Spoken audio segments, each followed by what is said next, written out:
兄姊妹早晨，願呢上帝嘅恩典呢都係同我哋每一位弟兄姊妹同在。咁咧，我哋今日去講呢一段嘅經文之前呢，我先想介紹4本書俾大家。咁我同阿 Wilfred 咧傾緊啊，我哋點去整理個書架嚇。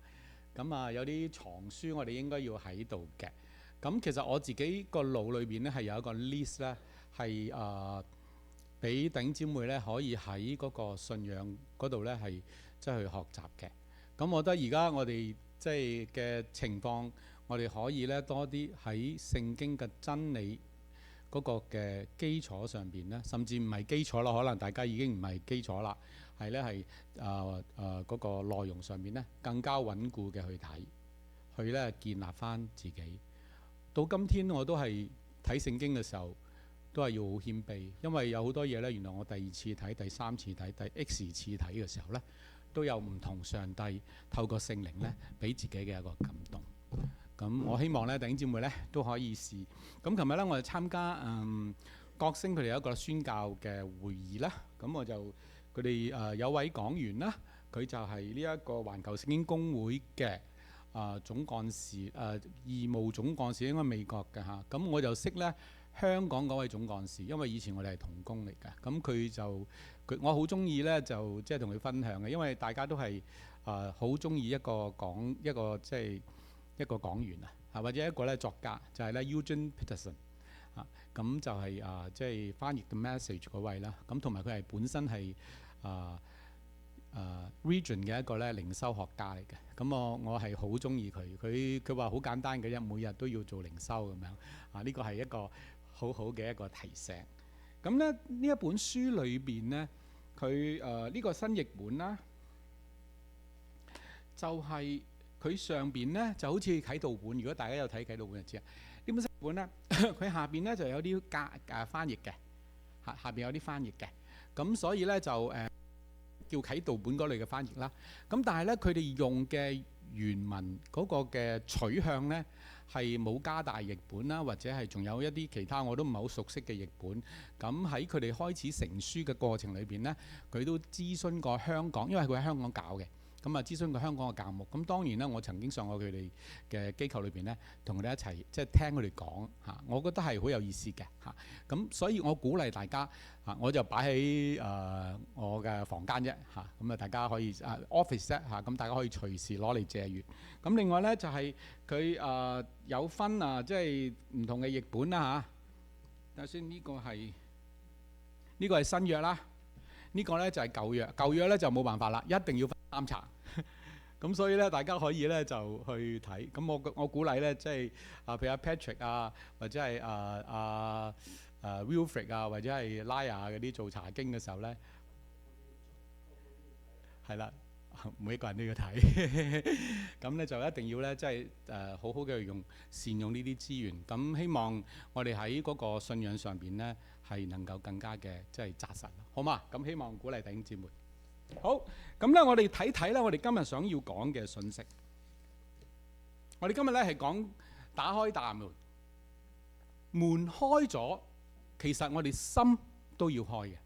馬可福音頭先我哋所讀，等Patrick 帶我哋讀嗰段嘅經文，我哋就聽到，或者我哋睇到，甚至咧我哋記憶翻，係咪啊？記憶翻過往我哋睇聖經嘅時候都睇過呢個經文。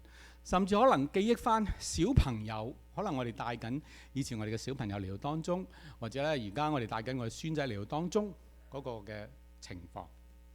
各位親愛弟兄姊妹，我哋記唔記得所講嘅內容？呢段7至到9月啊，係我哋希望傳承我哋嘅下一代。我哋點樣去睇我哋嘅下一代呢？講下一代，可能當中已經有下一代㗎咯。我哋即係我哋講緊而家最坐緊嘅嚇，會唔會啊？可能係㗎。我哋好好嘅咧去思想呢一個嘅課題。咁咧有一個故事咧，就係講到咧一位媽媽，佢第一次咧帶嗰個細路返教會。咁個細路咧就即係又坐立不定啦嚇，又到處蹦蹦跳跳，跑來跑去。個媽媽喺聚會之後咧就道歉。哎呀，真係唔好意思啊！咁大家會唔會咁噶？個個都會噶啦，係咪？咁個年長嘅姊妹就話啦，唔使道歉嘅。細路嘅聲音其實係提醒我哋教會仲有明天。小朋友嘅聲音提醒我哋教會仲有明天呢一個咁樣嘅意義呢，其實應該擺喺我哋嘅生命當中，特別喺我哋每一個呢一度嘅弟兄姊妹裏邊，我哋係教會嘅骨幹同埋核心。我想分享一個呢，我個人喺牧養過程裏邊呢經歷過嘅一個呢小片段。幸好嗰個小片段呢冇令到整件嘅或者嗰個人呢係冇再返教會。我小朋友呢，好細個嘅時候呢，咁啊，如果大家知道我個仔呢有 SEN 嘅呢個狀況嘅，所以呢，佢寫字呢，佢個字呢係由下邊抹上去，所以佢而家做咗 designer 咁啊，就係咁樣啦嚇。咁啊好奇怪啊！咁佢有自己嘅性格㗎嚇。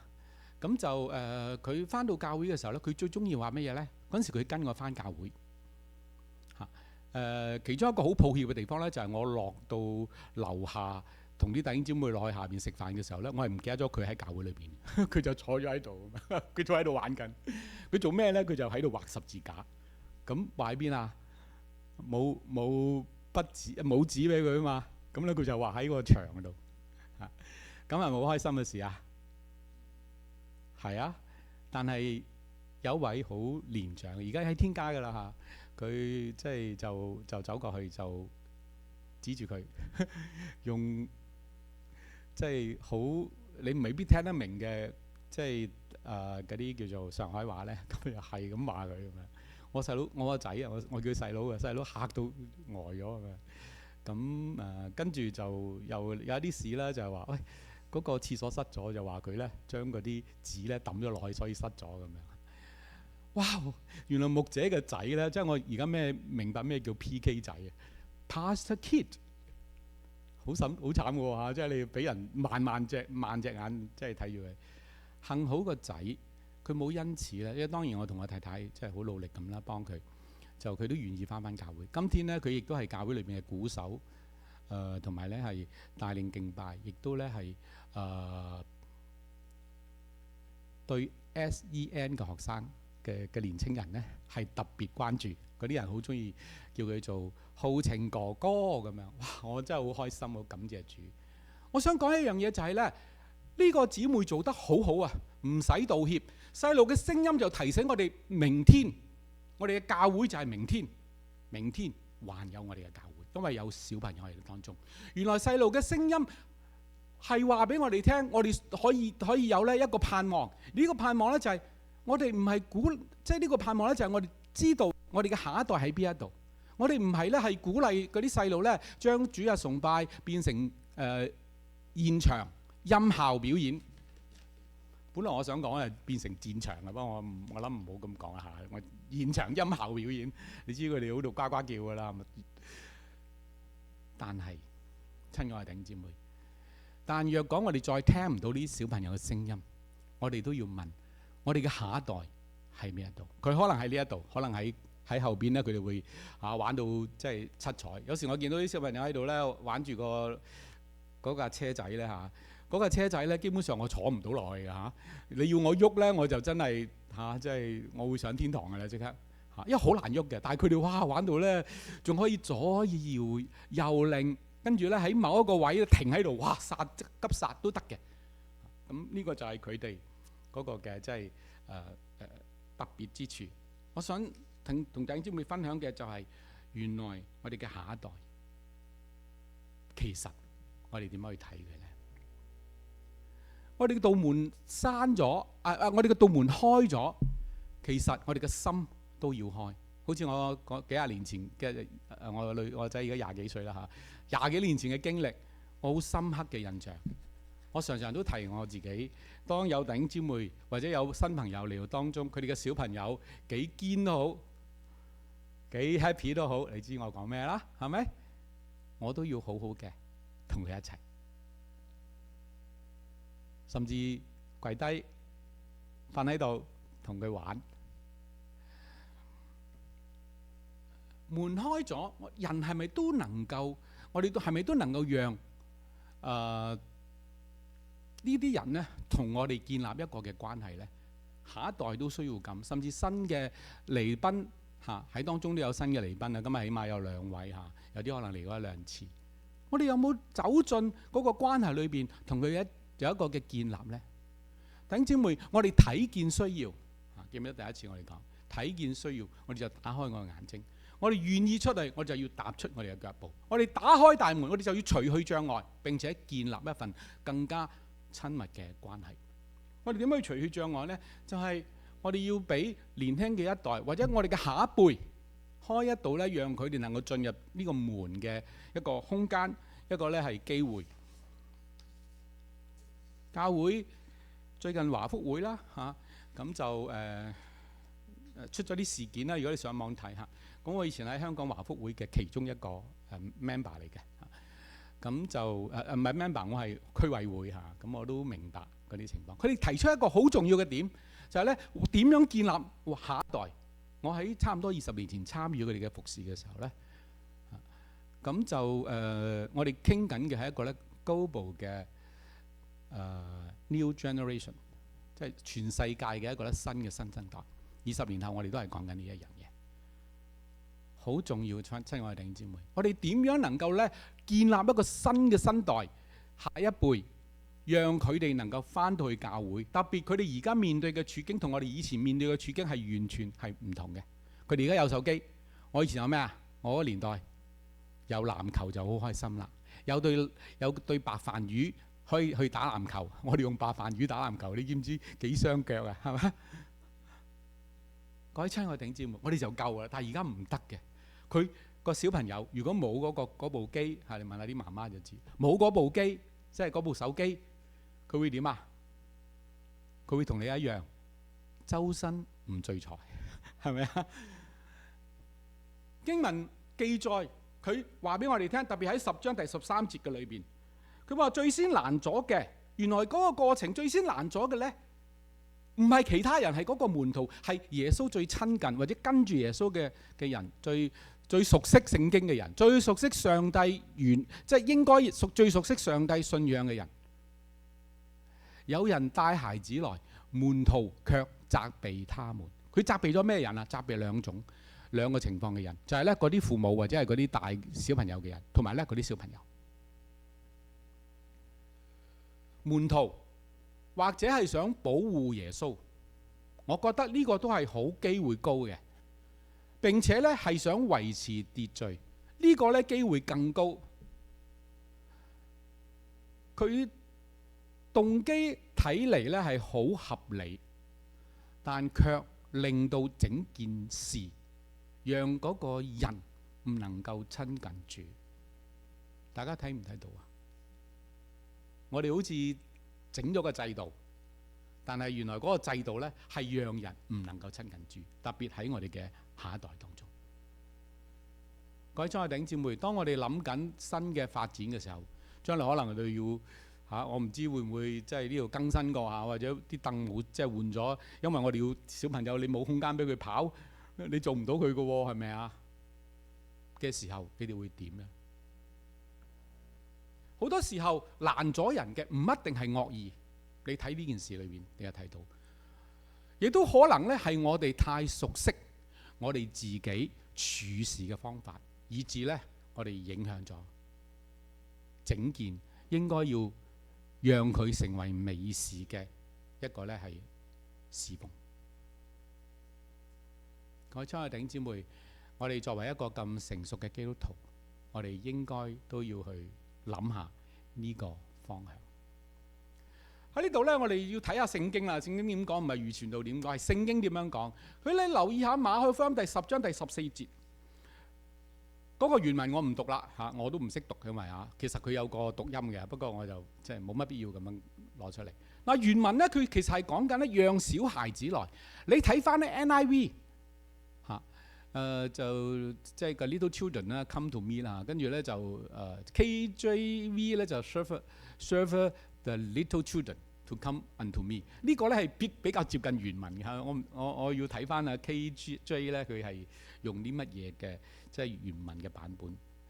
NKJ 咧 NKJV 咧係再 update 嘅，就係因為喺 KJV 係200零年前200-300年啦，話咁上下嘅翻譯嚟嘅。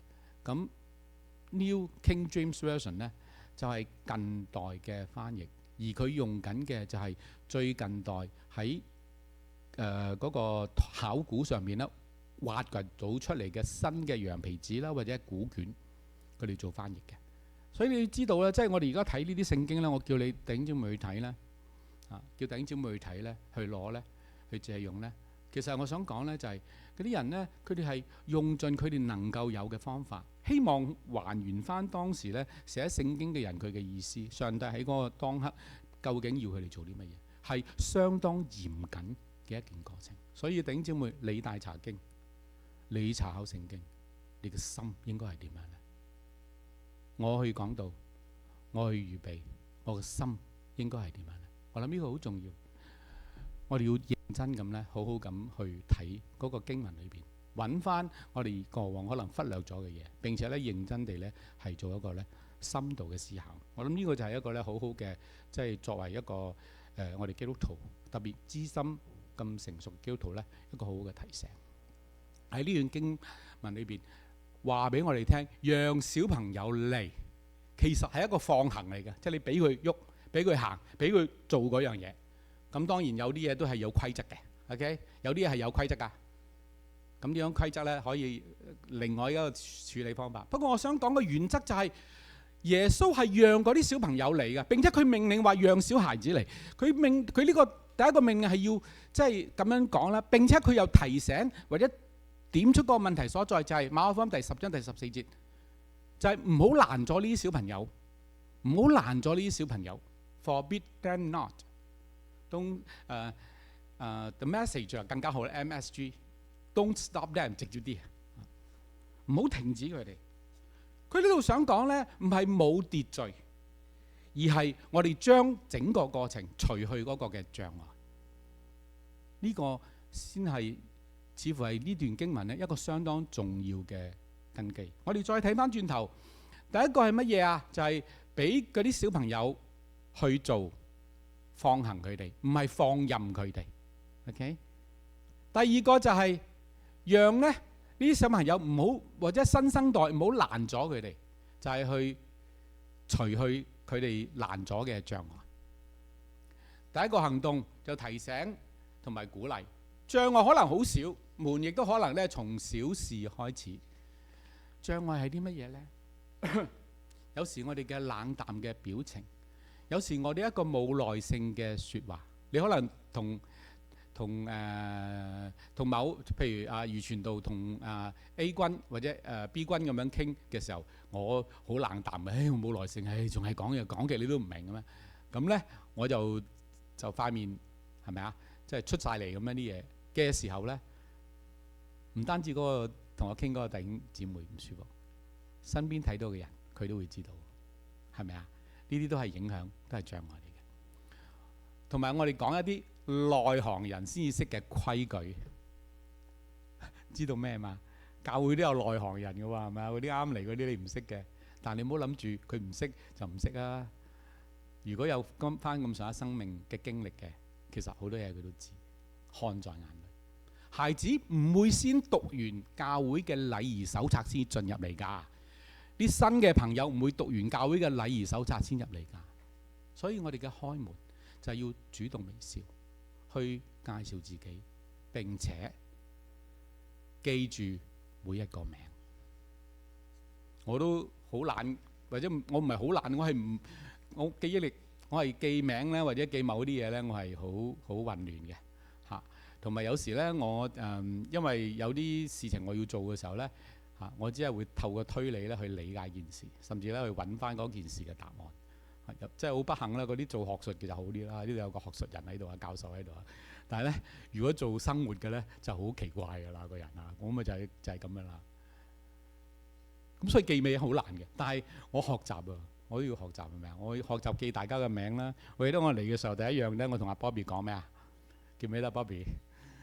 將所有弟兄姊妹嘅相同埋名嚇俾我知。我好多謝佢，嗰陣時佢唔識我嘅，喂，可能覺得呢個傳道人真係麻煩，使乜咁㗎咁樣嚇。但係佢做咗。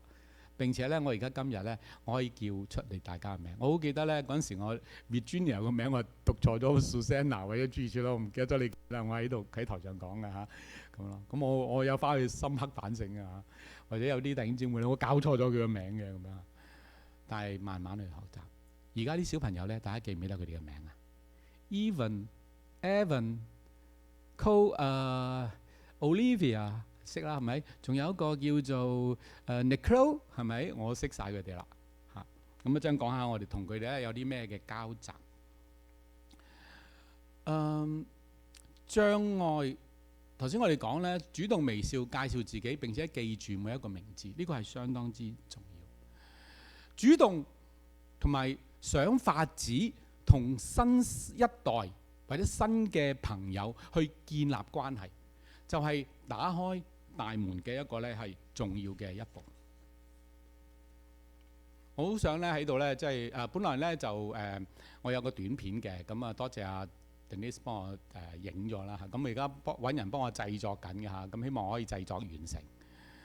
稍後啦，就係 BMI。大家知唔知咩叫 BMI 啊？BMI 即係咧 check 你個肚腩咧，同埋你個脂肪比例啊。咁啊，唔係呢個啊！我呢個咧就係叫做 Billy Missions Impossible， 係咩嚟嘅咧？我唔記得咗。我頭先本來想攞個圖俾大家睇嘅，就係咧我同一班小朋友咧，因為我知道出年如果上帝允許我哋要去開始一個嘅係少年嘅即係團契。咁少年團契一定要有講道嘅，係咪？如果有講道嘅時候，咁我講咩道咧？我最多能夠咧。我嘅能力咧，最多能夠咧係照稿讀字，咁啊真係邊個聽你講啊？咪啲細路而家咁活潑，哇！完全阿 Billy， 你講完之後佢都唔知你講乜，係咪？佢唔想聽，個腦個耳仔已經閂咗啦嚇。咁所以我就要學啦，學英文。咁我就諗咗好多方法，其實我問咗一啲人嘅。咁有啲人咧就叫我去 after school。其他學校嗰啲 after school，你話咧好簡單嘅啫，你只需要咧向呢個神學向嗰個 principal 申請，話你去即係想做呢個叫做咩啊？想做呢個volunteer after school 嘅 volunteer 有機會㗎啦咁樣。我話係咪真㗎？不過要做好多審查嘅。我話唔緊要，我願意做所有審查。我喺香港都係被審查嘅，即係我哋要做一啲，譬如入學校嘅工作咧，我哋要審查就係你係有冇犯罪記錄，甚至冇性犯罪記錄，冇侵犯嗰啲記錄嗰啲嘅即係嘢咁樣。咁我好想做嘅，因為如果係咧就仲正係嘛。咁我就即係諗啦。咁但係我諗啊，哇唔掂喎！我真係好忙喎，即係教會有好多嘅嘢我要跟進嘅喎。我亦都諗緊一啲方向喎，咁我真係又走咗出去呢。其實我冇咗時間做教會嘅工作。於是乎呢，有一日我喺屋企讀歌兒，攞住個咖啡喺度沉思嘅時候，好似笛卡爾咁樣嚇沉思嘅時候，我就突然間諗到，我哋咪有小朋友咯咁樣。咁於是我就請咗佢哋。我哋上一個禮拜就去咗 In and Out， 係咪好吸引呢？咁去咗 In and Out 就去食一餐，我請佢哋嘅嚇，咁佢哋就喺個過程裏邊咧，我同佢哋一齊 make 個contract， 就係佢哋係我嘅 coach and mentor，English coach 叫做咩啊 ？local 我唔知點講 ，local English coach， 即係佢教我講一啲地道嘅英語嚇。佢哋講完之後，我有時聽唔明㗎咁樣嚇。咁啊，我就係要求隔離幫我影相嗰個咧，嗱你唔好笑我嚇，如果唔係咧，我會好緊張嘅。其實嗰陣時都好緊張嘅。各位，我哋嘗試同新一代建立關係，打開門係一個咧重要嘅一步。我好感恩我哋有呢啲小朋友喺當中，佢哋當日提出嘅，根據我對小朋友嘅了解，或者我自己喺過去10幾年啦，我做一啲小朋友嘅研究，同埋家長嘅研究，哇！嗰啲小朋友好有質素。將來呢，如果佢哋留喺我哋嘅當中，或者我哋祝福佢之後，將來無論佢去到邊一度，用基督徒呢一個嘅身份去生活嘅時候，我相信必然係會對嗰啲嘅教會佢所接觸嘅人呢，有上主俾佢哋嘅恩典，透過佢哋呢係傳遞呢個福音。呢個都係我哋要傳承下一代好重要嘅基礎。如果冇呢個機會咁樣去接觸，基本上我冇辦法咧同佢哋傾到偈嘅。OK， 耶穌唔單單只係讓嗰啲小朋友嚟，佢話抱着小朋友，於是啊，其實原文就係佢刻意咁去揾嗰啲小朋友咧抱住佢。你知唔知抱住咧係咩意思啊？大家知唔知道？大家應該都知道啦。小朋友出世嘅時候，佢頭嗰段時間我哋叫做口腔期，佢最需要嘅係乜嘢啊？唔係奶嘴啊，係最親密嘅人抱住佢，嗰個就係安全感。耶穌幾有智慧，幾有呢個叫做咩啊？心理學家嘅心得，抱住小朋友，跟住按手祝福，即係話佢 positive 嘅 wording 啊，同埋咧 acting 係話俾嗰班小朋友聽。我接納你哋，並且咧愛護你哋。呢個擺喺小朋友啱用，擺喺成人、擺喺新朋友當中，其實都啱用，係咪啊？各位親愛弟兄姊妹，門徒重視嘅係事工嘅效率，認為孩子係會妨礙耶穌，耶穌卻係睇見嗰啲嘅細路、嗰啲嘅孩子、嗰啲嘅兒童，佢哋生命嗰種嘅價值。佢用擁抱、用按手、用祝福，讓呢一班嘅讓佢哋呢今日或者當時能夠進入同神之間嘅關係，而唔係站喺側邊被冷待。呢個就係最大嘅分別。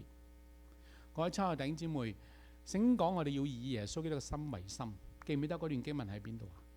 喺腓立比書第2章第5節，當以耶穌基督嘅心為心，他本有神的榮耀，卻以神同等為強奪的，反倒虛己，就係咁樣虛己。記得一個咧兒童，一個少年人，或者一個新朋友嘅名字，比起我哋出邊，我今日貼咗一張好大張嘅，你留意下，我整咗個，不過我唔係 designer 啦，我個仔先係。咁啊，咁樣嗰啲圖啊，你留意下出邊啊，我整咗啲圖我貼住咁樣嚇。咁嗰啲海報嚟嘅，我琴日攞咗一張好大張嘅，我哋屋企，我哋屋企嚇，即係我哋教會嘅呢個屋企啦。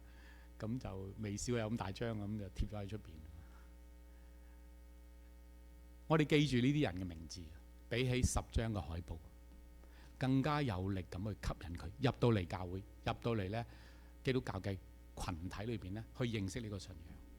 各位親愛弟兄姊妹，一句禮貌嘅早晨就係歡迎人嘅到來，讓人對教會有歸屬感，就係有人知道佢嘅名字，就係聽到佢嘅故事，就係關心佢嘅需要，就係相信佢喺呢一度咧係有位置。我哋同弟兄姊妹傾偈，記住我喺教會好多年，我知道聽過。今日嗰個有時有啲人即係弟兄姊妹走埋嚟，哇！余傳道、阿 Billy 哥或者阿余 Sir， 我講完俾佢聽，我啲嘢流咗出去。咁佢哋同我傾乜嘢啊？套料。如果係咁嘅，唔好咁樣做。我相信我哋呢個群體唔會咁樣。如果你見到有人係咁啦，你就要提佢，好嘛？唔係套料，係乜嘢啊？真正嘅生命關懷。OK， 係真正嘅生命關懷，係進到人嘅生命裏邊，了解佢嘅需要，關心佢要啲乜嘢，亦都相信呢，佢喺我哋嘅群體當中有佢嘅位置。所以大家要留意就係，大家知道新朋友嚟呢，好多嘢都好多奇怪嘢㗎嚇。但係我哋要相信一樣嘢就係，接納唔係降低真理。當我哋接納佢嘅時候，我哋睇到佢嘅需要，睇到佢嘅可能係一啲同信仰我哋嘅信仰有唔同嘅地方，甚至係背道而馳嘅地方，我哋都需要點啊？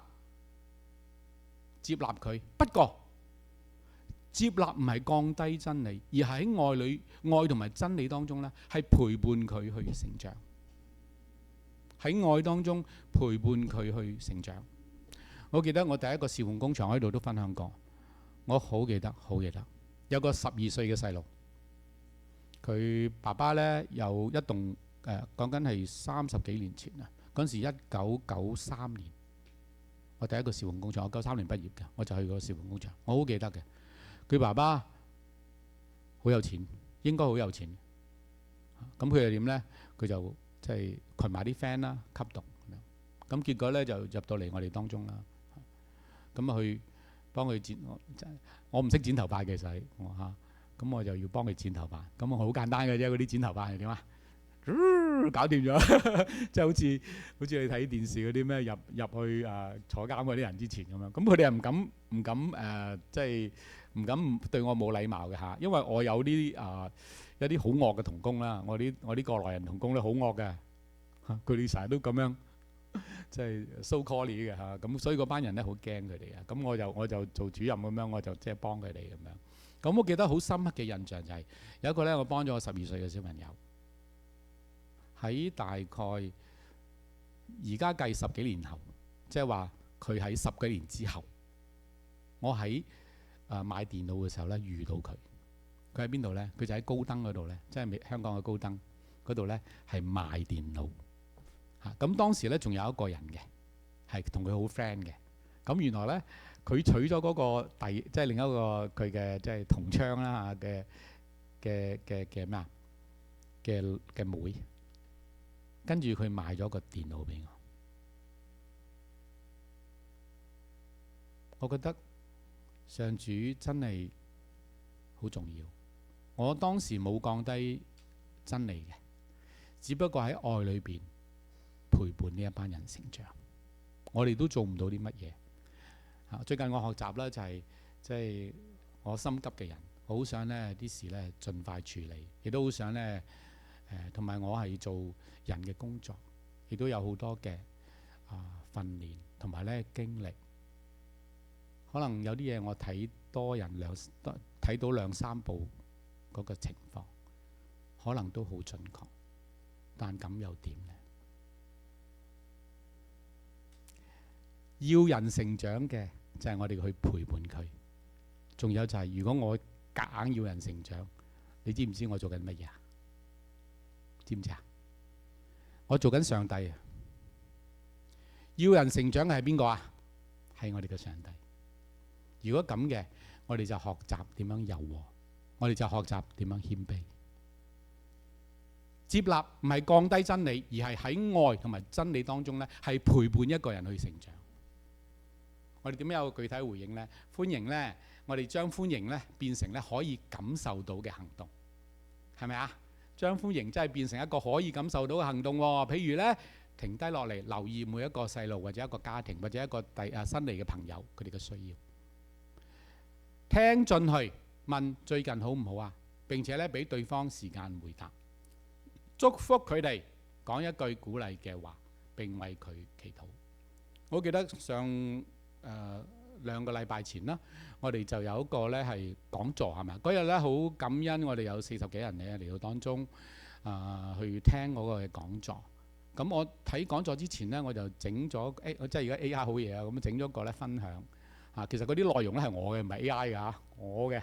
咁我整完之後呢，我唔識整圖啊嘛，佢可以整得好快啊嘛。咁我叫佢請佢幫我整。整完之後呢，佢就即係我就發喺我哋嘅群組當中。我好感恩啊！我見到弟兄姊妹呢，真係喺當中呢，係好好嘅去幫我哋做服侍，係咪啊？我見到阿 Patrick 呢坐喺度呢，對住2個人傾。我見到呢阿 May 啦，見到阿Denise 啦，見到阿 Bobby 啦，見到呢係好多其他嘅弟兄姊妹呢，都坐低同佢哋傾偈。各位弟兄姊妹，呢個係好重要嘅，將歡迎變成一種行動，祝福佢哋，講一句呢鼓勵佢哋嘅説話，並且為佢哋祈禱。有一位爸爸呢，佢非常愛自己嘅仔，個仔咧18歲嘅時候咧就考到嗰個車牌，咁呢個係香港㗎嚇。第一日咧佢就爸爸講啦，佢爸爸就講啦，佢話好，今日你揸車，我坐喺側邊。個兒子就個細佬咧好緊張，佢話但係咧總算咧開得唔錯嘅。第二日咧都係咁樣，第三日都係咁樣，到咧半年之後，每一次個仔揸車嘅時候，個老爸爸咧都要不停講慢啲慢啲，唔好咁啊！喂，得撞佢啦咁樣。OK 啊，快啲剎啦，快啲剎，快啲踩，快啲踩剎啫咁樣。我嚟咁，最後又係咁。最後爸爸。最後咧，爸爸就乾脆將個方向盤咧攞住，揸住個方向盤，跟住咧就個仔就忍唔住講：佢話爸爸，到底你揸車定係我揸車咧？咁樣。爸爸就話：當然係你啦。咁樣個仔就睇住爸爸放喺方向盤上面嘅手，佢就話啦：但係呢個方向盤一直都係你揸住。1年之後，個仔再唔願意揸車啦。爸爸對朋友話：而家嘅年輕人，我真係冇承擔啊，係咪㗎？嗰啲朋友就問：你有冇咧？係讓佢真係咁揸過呢架車咧？個爸爸就諗一諗。各位親愛弟兄姊妹，讓下一代今日就有位置，並且能夠融入我哋嘅當中。神嘅國係需要憑信心領受嘅。小朋友嚟到耶穌面前，冇功勞可以交換，冇功分可以交換，冇勞力可以交換，佢哋只能夠伸手去接受呢個嘅恩典。我哋每一個人亦都係領受恩典嘅人。教會唔係強者服務弱者。大家唔好搞錯，教會從來唔係強者服務弱者。我再講一次，教會從來唔係強者服務弱者，而係一班同蒙恩典嘅人彼此扶持，係一班同蒙上主恩典嘅人彼此扶持。耶穌係明白乜嘢呢？耶穌明白咧，成熟唔係等出嚟嘅，而係喺陪伴、參與同埋承擔中咧係長出嚟嘅。所以佢教導，佢以身作則教導嗰班門徒。各位親愛的弟兄姊妹，我哋唔好淨係睇我哋多咗幾多節目，多咗幾多人，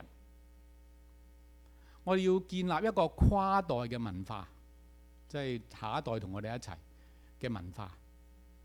其實當中有經驗嘅弟兄姊妹，即係呢度在座每一位，你都要示範做陪伴。呢個就係有基督馨香嘅一個表現嚟嘅。年輕人或者新一代，佢哋都要謙卑學習，並且呢係忠心去負責。沙倫將來我哋可以點樣呢？我哋點樣為下一代打開一個成長同埋服侍嘅位置呢？我盼望我哋嘅弟兄姊妹唔只係珍惜今日我哋所建立嘅，更加願意咧籌資嗰啲將來接續使命嘅人，因為啲弟兄姊妹可能要做培訓，係咪啊？可能要咧係做一啲嘅即係學習，我哋需要咧支持佢嘅，因為教會真正嘅復興唔係在於我哋做咗幾多。我常講，家庭比服侍重要，因為你喺家庭裏邊付出已經係一個相當重要嘅服侍啦。家庭比喺教會服侍重要。當你做好你嘅家庭嘅時候，你教會嘅服侍就會輕省並且容易去處理。下一代係唔係因為我哋更加深認識基督，忠心承擔使命？呢個先至係真正教會復興最重要嘅元素。我越來越覺得教會人多唔係最重要，教會建立生命先至係最重要。